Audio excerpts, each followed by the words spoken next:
नमस्कार दोस्तों। देखिए मित्रों, first grade first paper science में रासायनिक अभिक्रिया और उसकी समीकरणें, ये एक चैप्टर दे रखा है। ये अपना चैप्टर पूर्ण हो चुका है और इसमें से 50 महत्वपूर्ण प्रश्न उत्तर हैं वो कराए जा चुके हैं और आज इसी का पार्ट 2 है। देखिए, इसमें 50 से 60 क्वेश्चन अपने और लेते हैं।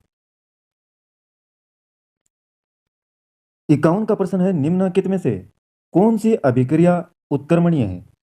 उत्क्रमणीय का मतलब है अभिकारक से जो उत्पाद बनता है उस उत्पाद से पुनः अभिकारक या उसको टुकड़ों में तोड़ा जा सकता है।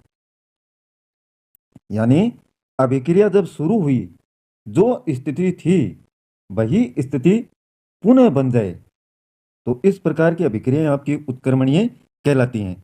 जैसे हाइड्रोजन और ऑक्सीजन की आपस में क्रिया करवाते हैं तो आपका क्या बनता है? जल बनता है। हाइड्रोजन और ऑक्सीजन का आपस में क्या हुआ? संयोग हुआ, संयोजन अभिक्रिया है, तो जल बना। और इस जल को जब पुनः थोड़ा सा गर्म किया जाएगा तो हाइड्रोजन और ऑक्सीजन में ये टूट जाएगा टुकड़ों में। तो इस प्रकार की अभिक्रिया उत्क्रमणीय अभिक्रिया आपकी कहलाती है, यानी ये अस्थायी अभिक्रिया होती है। तो इसमें उदाहरण देखिए आप, यही होगा पहला ही। नाइट्रोजन की जब हाइड्रोजन के साथ में अभिक्रिया करवाई जाती है तो अमोनिया बनता है आपका, और अमोनिया पुनः इसमें टूट सकता है नाइट्रोजन गैस और हाइड्रोजन गैस में। तो ये किस प्रकार की अभिक्रिया है? उत्क्रमणीय। 52 का प्रश्न, वैसी रासायनिक अभिक्रिया जो प्रकाश के अवशोषण द्वारा घटित होती है क्या कहलाती है? इसको कहेंगे प्रकाश रासायनिक अभिक्रिया। 53 का प्रश्न देखिए, तांबे की वस्तुओं पर तांबे की वस्तुओं पर हरी परत का जमना क्या कहलाता है? ऑक्सीकरण, अवकरण, संक्षारण या इनमें से कोई नहीं। तांबे की वस्तुओं पर हरी परत का जमना यह आपका कहलाता है संक्षारण। अगला क्वेश्चन है 54 का, दानेदार दस्ता पर तनु H2SO4 डालने पर कौन सी गैस उत्पन्न होती है? जिंक। जिंक की अभिक्रिया करवाई जा रही है तनु H2SO4 के साथ में, सल्फ्यूरिक अम्ल के साथ में। तो जिंक क्या है? इसके साथ में जुड़ जाएगा ये H2SO4 के साथ में। जो हाइड्रोजन है इससे अधिक क्रियाशील कौन सा है आपका? जिंक है। और हाइड्रोजन गैस को क्या कर देगा? प्रतिस्थापित कर देगा, इससे अलग कर देगा और खुद इसके स्थान पर जुड़ जाएगा। तो डालने पर कौन सी गैस उत्पन्न होगी? Hydrogen, H2। नेक्स्ट क्वेश्चन देखेंगे। थोड़े क्वेश्चन ज़्यादा हैं तो जल्दी से इनको देखिएगा आप। वीडियो को आप रोक लें जहां पर भी आपको ऐसा लगे कि तेज गति से हो रहा है। ये एक समीकरण है और इस समीकरण में H2O क्या है? फेरस सॉलिड अवस्था में है, H2O आपका लिक्विड अवस्था में है। Fe3O4 यानी संक्षारण, जंग लगा हुआ, और हाइड्रोजन गैस है। तो H2O क्या है? इसमें पूछा है ऑक्सीकारक है, अवकारक है। ऑक्सीकारक व अवकारक दोनों है, तो ये होगा आपका ऑक्सीकारक। क्या है? ऑक्सीकारक। नेक्स्ट क्वेश्चन है, संक्षारण का उदाहरण है। संक्षारण का उदाहरण है तो ये सारे के सारे ही हैं। देखिए, लोहे में जंग लगना है, चांदी की वस्तुओं के ऊपर काली परत का चढ़ना, तांबे के बर्तन पर हरे रंग की परत का बनना। तो ये सभी क्या हैं? संक्षारण के उदाहरण हैं। किसी अन्य पदार्थ का जमाव हो रहा है इस पर। नेक्स्ट क्वेश्चन है, साग सब्जियों का विघटित यानी टुकड़ों में जब टूटती हैं ये होकर कंपोस्ट यानी खाद बनती हैं, तो ये किस अभिक्रिया का उदाहरण है? साग सब्जियां हैं वो टुकड़ों में टूटती हैं, टुकड़ों में टूट जाती हैं, गल जाती हैं, गलने के बाद में खाद बन जाती है इनकी। तब क्या होगा? उष्मा निकलेगी। क्या निकलेगी? उष्मा निकलेगी। उष्मा का क्या होगा? उत्सर्जन होगा और इस प्रकार की अभिक्रिया को कहते हैं ऊष्माक्षेपीय अभिक्रिया। देखिए आप 57 में बी होगा। नेक्स्ट क्वेश्चन है आपका 58 का, लोहे चूर्ण पर तनु हाइड्रोक्लोरिक अम्ल डालने पर क्या होता है? Fe लोहे चूर्ण है, प्लस आपका है तनु हाइड्रोक्लोरिक अम्ल HCl। तो एक तरफ तो देखिए जब इसकी अभिक्रिया होगी तो 2HCl है, FeCl2, ये फेरस है, आयरन है, वो जुड़ जाएगा किसके साथ में? क्लोरीन के साथ में, और ये FeCl2 बना लेगा या FeCl3, आयरन क्लोराइड का निर्माण किया जाएगा इसके द्वारा, और साथ में आपकी हाइड्रोजन गैस है वो भी निकलेगी। तो देखिए कौन सा सही हो रहा है इसमें, हाइड्रोजन गैस और आयरन क्लोराइड का निर्माण होता है यानी बनता है, तो 1 नंबर ऑप्शन राइट होगा इसमें। अब देखिए नेक्स्ट, लेड नाइट्रेट के घोल में पोटेशियम आयोडाइड का घोल मिलाने पर क्या बनता है? लेड नाइट्रेट PbNO3, और इसकी अभिक्रिया किसके साथ में? पोटेशियम आयोडाइड के साथ में। तो क्या होगा देखिए, ये इसमें होगा आपका लेड आयोडाइड का पीला अवक्षेप बनेगा। तो थोड़ा सा ध्यान में रखें इसको, लेड आयोडाइड का पीला अवक्षेप देखने को मिलेगा। नेक्स्ट आपकी अभिक्रिया है प्रकाश संश्लेषण को किस प्रकार की अभिक्रिया कहा जाता है? इसको कहा जाता है प्रकाश से रासायनिक अभिक्रिया, लाइट केमिकल रिएक्शन। और ये क्वेश्चन तो देखिए छोटे बच्चे हैं उनको भी पता है, चिप्स के पैकेट में कौन सी गैस डाली जाती है? नाइट्रोजन। कौन सी? नाइट्रोजन। नेक्स्ट क्वेश्चन है, अम्लीय जल के विद्युत विच्छेदन से H2 और O2 गैस उत्पन्न होता है, इन दोनों गैसों में क्या अनुपात है? तो ये अनुपात ध्यान में रखें आप, 2:1 होगा। अम्लीय जल के विद्युत विच्छेदन से हाइड्रोजन और H2 गैस उत्पन्न होती है, इन दोनों गैसों में अनुपात होगा 2:1। 63 का प्रश्न है, निम्नलिखित में से कौन सा समीकरण संतुलित है? देखिए देखते हैं अपन, इधर हाइड्रोजन कितने हैं? 2 हैं, इधर भी कितने हैं? 2। इधर क्लोरीन कितने हैं? 2 हैं, इधर क्लोरीन है 2 है। 2 कैसे हुए? ये देखिए 2 से गुणा किया हुआ है तो 2 हो गए इसमें भी। तो ये तो समीकरण आपकी संतुलित है। इधर देखिए हाइड्रोजन 1 है ये, और इधर 2 है, तो ये संतुलित आपकी नहीं है। 2HCl, इधर क्लोरीन 2 है लेकिन यहाँ पर देखिए क्लोरीन 4 दे रखे हैं, हाइड्रोजन भी 4 हैं, तो ये भी संतुलित नहीं है आपकी। और ये भी नहीं है, देखिए हाइड्रोजन इधर 1 ही दे रखा है, इधर 4 है, क्लोरीन भी 4 हैं, इधर 1 ही है, तो ये भी संतुलित नहीं है। तो ए ऑप्शन राइट होगा इसका। इस प्रकार से आपको भी पता करना है, जब भी समीकरण को आप संतुलित करें तो जो प्रोडक्ट में दिया हुआ है और रिएक्टेंट यानी अभिकारक में जो दे रखा है उनको दोनों को मिलाएंगे, सेम होना चाहिए, अनुपात में क्या होना चाहिए? 1:1 यानी बराबर।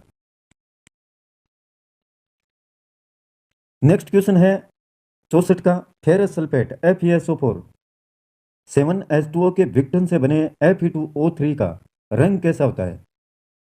यह आपका जंग है, और जंग का रंग पूछा है इसमें, तो भूरा लाल होगा शायद। देखिए भूरा लाल, बी ऑप्शन इसमें राइट होगा। नेक्स्ट क्वेश्चन है 65 का, विकृत गंधिता के लिए उत्तरदायी अभिक्रिया कौन सी है? यानी एक अलग ही प्रकार की गंध आपको अनुभव होती है, किसके कारण? तेल या वसा का ऑक्सीकरण के कारण, खाद्य पदार्थों का विघटन होता है उसके कारण, या तेल या वसा का क्षरण, खाद्य पदार्थों का संयोजन। इसमें होगा ए ऑप्शन, तेल या वसा का ऑक्सीकरण होता है। ऑक्सीकरण का मतलब क्या है? तेल और वसा, इनमें जब ऑक्सीजन की मात्रा अत्यधिक हो जाए तो इनमें एक अलग ही प्रकार की गंध आपको सूंघने को मिलती है, तो इसको कहते हैं तेल या वसा का ऑक्सीकरण। 66 का प्रश्न देखिए, क्लोरीन, ब्रोमीन और आयोडीन की क्रियाशीलता का क्रम क्या है? कौन सा ज्यादा एक्टिव है? तो ये क्रम है, ध्यान में रखें इसको, क्लोरीन, ब्रोमीन, आयोडीन। सबसे ज्यादा क्लोरीन, उसके बाद में ब्रोमीन और लास्ट में आपका आयोडीन। ये पूछा जाता है बहुत बार क्वेश्चन। 67 का प्रश्न वही है, निम्नलिखित में से कौन से समीकरण असंतुलित है, यानी संतुलित नहीं है। ऐसे भी क्वेश्चन आ सकता है, ये कोई जरूरी नहीं कि संतुलित ही आपको पूछे। तो इसमें ए ऑप्शन है, देखिए डायरेक्ट देख लेते हैं। Cl3 यानी क्लोरीन के 3 परमाणु हैं, और इधर कितने हैं? इधर 2 तो ये हैं, 2 ये हैं, 4। तो ये क्या है? असंतुलित।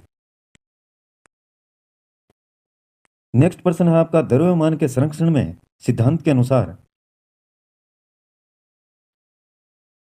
द्रव्यमान का नाश नहीं होता है, द्रव्यमान का निर्माण नहीं होता है, उत्पादन उत्पादन के कुल द्रव्यमान अभिकारक के कुल द्रव्यमान के तुल्य होता है, या इनमें से सभी। तो ये हो जाएगा आपका इनमें से सभी। द्रव्यमान संरक्षण का नियम कहता है कि नहीं तो आप द्रव्यमान को नष्ट कर सकते हैं, नहीं उसका निर्माण किया जा सकता है। गुणोत्तर का प्रश्न देखिए, FeCuSO4 आयरन की जब कॉपर सल्फेट के साथ में अभिक्रिया करवाते हैं तो आयरन सल्फेट और साथ में कॉपर सॉलिड अवस्था में प्राप्त होता है। यह किस अभिक्रिया का उदाहरण है? यहां पर देखिए, द्विस्थापन अभिक्रिया होगी है। कैसे? विस्थापन है या द्विविस्थापन? विस्थापन अभिक्रिया है। क्यों? क्योंकि अधिक क्रियाशील तत्व है, आयरन है आपका, और यहां से कॉपर सल्फेट दिया हुआ है। इसमें से कॉपर को उठा करके क्या कर देगा? अलग कर देगा, और खुद उसके स्थान पर जुड़ जाएगा। तो इस प्रकार की अभिक्रिया को अपन ने क्या नाम दिया था? विस्थापन अभिक्रिया।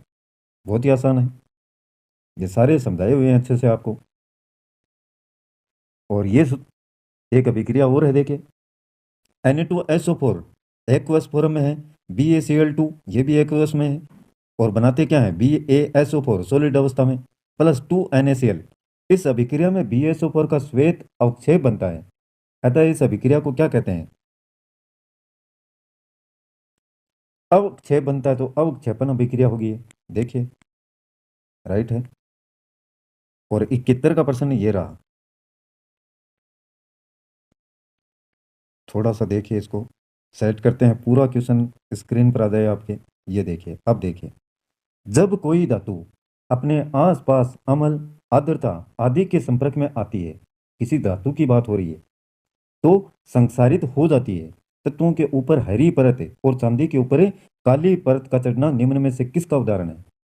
ये संक्षारण का होगा आपका। किसका? संक्षारण का। 72 का क्वेश्चन देखिए, नाइट्रोजन कम सक्रिय है, अतः इसका उपयोग वसा युक्त पदार्थों के संरक्षण में किया जाता है।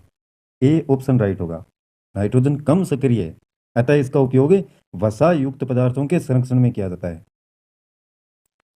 73 का प्रश्न देखिए, जब कोई पदार्थ विघटित होकर यानी टुकड़ों में टूटकर अन्य पदार्थों से क्रिया कर भिन्न यौगिक का निर्माण करता है, तो उसको क्या कहेंगे?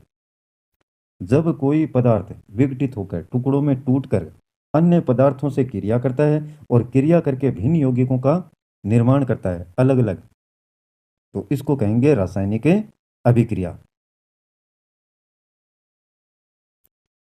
नेक्स्ट क्वेश्चन है, अम्लीय K2Cr2O7 के घोल में SO2 प्रवाहित करने पर घोल का रंग नारंगी से बदलकर कैसा हो जाता है? तो ये आपका हैरा, ये याद रखें आप। 75 का देखिए, वैसे पदार्थ जिनकी उपस्थिति मात्र से किसी अभिक्रिया की दर बढ़ जाती है कहलाते हैं उत्प्रेरक। क्या कहलाते हैं? उत्प्रेरक। ये बताया हुआ है आपको अच्छे से। अभिक्रिया की दर को कम या ज्यादा इनके द्वारा किया जा सकता है। वे अभिक्रिया जो दोनों दिशाओं में अग्रसर होती है उत्क्रमणीय अभिक्रिया कहलाती है। कौन सी? उत्क्रमणीय। 77 का प्रश्न है, वैसी रासायनिक अभिक्रिया जो एक ही दिशा में अग्रसर होती है उसको कहेंगे अनुत्क्रमणीय, और इसमें ये तीर का निशान होता है। अनुत्क्रमणीय में आपका होता है उत्क्रमणीय में ये होता है, दोनों ध्यान में रखें। अब देखिए 78 का प्रश्न ये रहा, ये अभिक्रिया है। अभिक्रिया क्या सूचित करता है? प्रकाशीय अपघटन को, वियोजन को या संयोजन को? तो ये प्रकाशीय अपघटन को सूचित करता है। 79 का प्रश्न है, वह निम्नतम तापक्रम जिस पर कोई पदार्थ जलना प्रारंभ करता है तो इसे उस पदार्थ का क्या कहा जाता है? दहन ताप, ज्वलन ताप, ए और बी दोनों। देखिए बहुत ही शानदार प्रश्न है। तो इसका होगा आपका ज्वलन ताप। जिस तापक्रम पर, निम्नतम तापक्रम जिस पर कोई भी पदार्थ जलना प्रारंभ कर देता है तो उसको कहेंगे ज्वलन ताप। ज्वाला एक क्षेत्र है जहां गैसीय पदार्थ जलकर उत्पन्न करते हैं गैस, ताप, प्रकाश, बी और सी दोनों। डी होगा इसमें, ताप और प्रकाश दोनों ही उत्पन्न किए जाते हैं। सीएनजी के कौन कौन अवयव हैं? मीथेन, इथेन, प्रोपेन या सभी? तो ये सारे ही हैं सीएनजी के अवयव। एलपीजी के मुख्य घटक कौन कौन से हैं? तो इसमें आपका होगा बी ऑप्शन, एथिल मर्केप्टन। प्राकृतिक गैस का दहन यानी नेचुरल गैस है वो जलती है, किस प्रकार की अभिक्रिया है? उष्मा क्षेपीय अभिक्रिया। उष्मा उत्सर्जित होगी इसमें जब जलेगी तो। 84 का क्वेश्चन है, रासायनिक समीकरण में अभिकारकों के कुल भार उत्पाद के कुल भार के बराबर रहता है संतुलित रासायनिक समीकरण में। यानी जितने अभिकारक हैं उनका कुल भार है वो उत्पाद के कुल भार के क्या रहता है? बराबर। किसमें? संतुलित रासायनिक समीकरण में। और ये क्वेश्चन आपको कैसे लगे वो भी जरूर कमेंट के माध्यम से बताएंगे विद्यार्थी। नेक्स्ट क्वेश्चन है, रासायनिक समीकरण को उपयोगी बनाने के लिए निम्न में से कौन उपयुक्त नहीं है? भौतिक अवस्था का निरूपण, उष्मा को दर्शाना, अवक्षेप को दर्शाना या सूत्रों को मातृभाषा में लिखना? मातृभाषा में लिखना ये उपयोगी नहीं है, डी ऑप्शन राइट होगा। क्वेश्चन नंबर 86 देखिए, ऐसा समीकरण जिसमें चिन्ह के दोनों ओर यानी तीर का चिन्ह है उसके दोनों ओर तत्वों के परमाणुओं की संख्या समान नहीं हो तो उसको कहेंगे असंतुलित समीकरण। ये तीर लगा हुआ है, इधर आपके अभिकारक हैं और इधर आपके प्रोडक्ट यानी उत्पाद हैं और इनमें परमाणुओं की संख्या समान नहीं है तो ये असंतुलित आपकी समीकरण कहलाएगी। नेक्स्ट क्वेश्चन है, रासायनिक समीकरण दे रखी है को संतुलित करने पर जल में अणुओं की संख्या होगी। जल में अणुओं की संख्या कितनी होगी? देखिए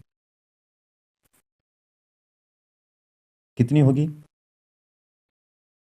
4 होगी। कितनी? 4। हाइड्रोजन कितने हैं? 2 ये हैं और 2 ये, 4 हैं। तो ऑक्सीजन भी कितने होंगे? H2O। तो इस प्रकार से आपके जो आएंगे 4 आएंगे। ये थोड़ा सा देखना इसको। 88 का प्रश्न है, किसी रासायनिक अभिक्रिया में परमाणुओं के आपसी आबंध में किन परिवर्तनों के आधार पर नए पदार्थों का निर्माण होता है? आपसी आबंध में किन परिवर्तनों के आधार पर? आबंध के टूटने पर, आबंध के जुड़ने पर, ए और बी दोनों या इनमें से कोई नहीं? तो परिवर्तन तो साथियों जब बंध टूटता है या बंध जुड़ता है दोनों ही स्थिति में आपको देखने को मिलेगा। 89 का प्रश्न है, निम्न में से कौन सी अभिक्रिया का लक्षण नहीं है? एक तो रंग परिवर्तन होता है तो ये अभिक्रिया में देखने को मिलता है, गैसें निकलती भी हैं, अवक्षेप भी बनता है, लेकिन अभिकारकों का तापक्रम स्थिर रहता है, ये किसी भी अभिक्रिया का लक्षण नहीं है। 90 का क्वेश्चन रहेगा आपका, सोडियम हाइड्रोक्साइड और हाइड्रोक्लोरिक अम्ल की अभिक्रिया से सोडियम क्लोराइड और जल बनते हैं, ये कौन सी अभिक्रिया है? सोडियम हाइड्रोक्साइड NaOH इसकी अभिक्रिया किसके साथ में? हाइड्रोक्लोरिक अम्ल के साथ में, HCl। जब अभिक्रिया होती है तो क्या बनता है? NaCl, NaCl, sodium chloride, NaCl, और ये बच गया क्या? H2O, जल प्लस जल। तो इस प्रकार की अभिक्रिया को क्या कहेंगे? उदासीनीकरण। नेक्स्ट क्वेश्चन है 91 का, रासायनिक परिवर्तन वस्तुओं के गुण और अवस्था में वह परिवर्तन है जिसके फलस्वरूप क्रिया के उलटने पर फलित वस्तु से आदि वस्तु की प्राप्ति नहीं होगी। रासायनिक परिवर्तन वस्तुओं के गुण और अवस्था में परिवर्तन है जिसके फलस्वरूप क्रिया के उलटने पर फलित वस्तु से आदि वस्तु की प्राप्ति नहीं होगी। निम्न में से कौन अभिक्रिया के लक्षण है? तो ये सारे के सारे हैं। अभिकारक के स्वरूप में परिवर्तन होता है, ताप का उत्सर्जन भी देखने को मिलता है, प्रकाश का उत्सर्जन है तो ये भी देखने को मिलता है। क्वेश्चन नंबर 93, चूना से दीवारों पर सफेदी करने पर बना बुझा चूना वायुमंडलीय कार्बन डाइऑक्साइड से अभिक्रिया कर एक ठोस चमकदार पदार्थ बनाता है जो दीवार को चमकदार बनाता है। वह आपका होगा calcium carbonate, CaCO3, calcium carbonate. Question number 94 देखिए अब, भौतिक परिवर्तन में आदि वस्तु की प्राप्ति फलित वस्तु से क्रिया के उल्टने पर आदि वस्तु मिलती है। 95 का क्वेश्चन है, कॉपर सल्फेट के विलयन में लोहे की कील डालने पर, थोड़ा सा इसको समझते हैं। CuSO4, CuSO4 का ये विलयन है, CuSO4। इसमें डाला क्या है? लोहे की कील यानी Fe। डालने पर कॉपर विस्थापित हो जाता है, कॉपर अलग हो जाता है तो लोहे की कील पर जमा होता है। इस अभिक्रिया को क्या कहते हैं? लोहे की कील पर सल्फेट का जमाव देखने को मिलेगा, FeSO4। ये जो आयरन है आपका, ये अधिक क्रियाशील है बजाय किसके? कॉपर के। कॉपर को धक्का देगा यहाँ से, इसको कर देगा विस्थापित यहाँ से दूसरी जगह, कॉपर यहाँ चला जाएगा और स्वयं इसके स्थान पर सल्फेट के साथ में जुड़ जाएगा और बना लेगा आपका आयरन सल्फेट। तो इसको कहेंगे विस्थापन अभिक्रिया। कौन सी? विस्थापन अभिक्रिया, डी ऑप्शन। नेक्स्ट क्वेश्चन है, लोहे की वस्तु चमकीली होती है लेकिन कुछ समय तक वायु में छोड़ देने पर उस पर लालिमा युक्त भूरे रंग की परतें चढ़ जाती है। इस प्रक्रिया को कहते हैं संक्षारण, बी ऑप्शन। जंग लगना भी कहते हैं, सही है। जंग लगना पहला ऑप्शन दे रखा है, इस प्रक्रिया को जंग लगना ही कहते हैं और ये पूरी प्रक्रिया है वो कहलाती है संक्षारण की क्रिया। प्रक्रिया जंग लगना, ए ऑप्शन राइट होगा इसमें।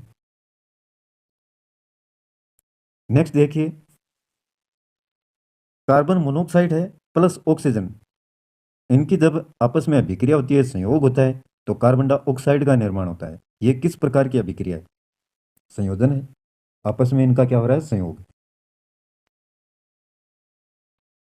ये बहुत ही शानदार है। देखिए, भोजन का पचना तथा पकाना किस प्रकार की अभिक्रिया है? ऑक्सीकरण उपचयन अभिक्रिया, ध्यान में रखें इसको, इंपॉर्टेंट है। 99 का प्रश्न है, वसा युक्त अथवा तेलीय खाद्य सामग्री जब लंबे समय तक रखा जाता है तो ये पदार्थ विकृत गंधी हो जाते हैं। यह परिवर्तन उपचयन अभिक्रिया के कारण होता है, ए ऑप्शन। 100 का क्वेश्चन है, रासायनिक अभिक्रिया के दौरान किसी पदार्थ में ऑक्सीजन का योग उपचयन कहलाता है। क्या? उपचयन। ऑक्सीजन का जो योग होता है उसको कहते हैं उपचयन, बी ऑप्शन। 101 नंबर क्वेश्चन है, बाजार में बिकने वाले चिप्स की थैली में, तो ये नाइट्रोजन होगा। और 102 नंबर क्वेश्चन है, वैसे पदार्थ जो अन्य पदार्थों को अवकरत करने की क्षमता रखते हैं अवकारक कहलाते हैं। क्या कहलाते हैं? अवकारक। और ये शायद अंतिम क्वेश्चन है, निम्न में से कौन ऑक्सीकारक नहीं हो सकता? हाइड्रोजन। हाइड्रोजन ऑक्सीकारक नहीं हो सकता। तो ये आपके चैप्टर रासायनिक अभिक्रिया और उनकी समीकरण है, ये यहाँ पर समाप्त होता है। टेस्ट आपका आज पूर्ण हो चुका है इसका। अच्छे से जो भी क्वेश्चन बनते हैं प्रत्येक क्वेश्चन को यहाँ पर करवाया गया है। तो ये जो क्वेश्चन वाले हैं इनको आप देखिएगा आराम से, अपनी पुस्तक में देखें, परिभाषाओं को देखें, ऑक्सीकारक क्या है, संक्षारण किसको कहते हैं, उदासीनीकरण अभिक्रिया कौन सी है, किनका क्या नाम दिया हुआ है, H2SO4 को क्या कहेंगे, CuSO4 को क्या कहेंगे। तो ये आपको थोड़ा थोड़ा देखना होगा। प्रत्येक एक क्वेश्चन को लेकर के बैठें और उस क्वेश्चन पर अच्छे से मनन करें, क्या क्या इसमें चीजें दी हुई है। अभी आपके पास में पर्याप्त समय है, और एग्जाम निकट होने पर यह समय आपके पास में नहीं होगा। देखिए, मैंने पूरी कोशिश की है कि आपको पहले पढ़ाया जाए, उसके बाद में उसी चैप्टर से संबंधित है पेपर भी लिया जाए। अब आप कितनी मेहनत करते हैं, ये निर्भर करेगा कि आपको सफलता मिलेगी या नहीं मिलेगी।